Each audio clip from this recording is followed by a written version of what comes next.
That was like the whole group of us at one point. They have no method of payment other than a hug. But when 9-year-old Dylan arrived in this hospital, he couldn't even do that. His skin was contracted all kind of along his arms, so he was stuck like this. He couldn't use his arms, as well as he had like burns all along his neck. You could tell he'd been through a lot in his 9 years. Dylan is just one of countless patients Jill Peacock helped treat during her time aboard the Africa Mercy. Mercy Ships is a Christian organization that provides a floating hospital for African port cities where healthcare is desperately needed. I was blessed with a lot of possibilities and potential, and not even that I could get an education to go and do this, but just that I can receive like free healthcare. And so, yeah, I guess I just recognize that privilege that I have, and I want to share that with other people. Peacock, a registered nurse at Royal University Hospital, spent 9 weeks in Madagascar.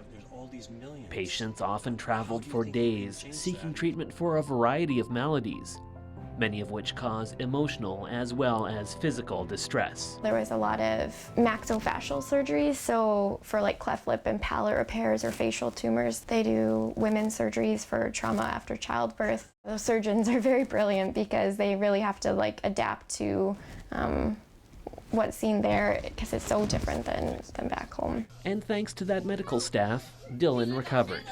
That's him on the right dancing. And eventually he was able to deliver payment. Jill says once he regained use of his arms, he loved to give hugs. It's just really beautiful to see these people being consistently loved from the time they get on the ship, and just that transformation that you can see inside of them as well. Like, you see their physical appearance change, but you can just see when they're shown love over and over again, when maybe they haven't been in a while. The Africa Mercy typically spends 10 months in a country, treating a seemingly never-ending stream of patients.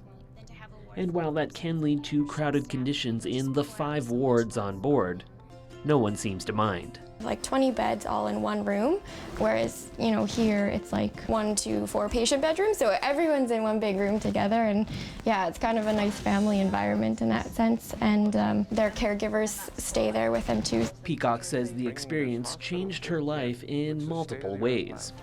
After working with children aboard the ship, she has shifted her specialty to pediatrics. And although the work done on the Africa Mercy is on a volunteer basis, and she had to raise money to cover her flight and crew fee, she would love to go back again. To me, what I gained there from learning from these people and getting to meet them and just seeing such amazing love in action, that's worth way more to me. What I learned there and the memories I made is worth way more than, you know, the finances I could have had at home. For more information on the program, visit mercyships.ca. For Go on Shaw TV, I'm Simon Hyatt.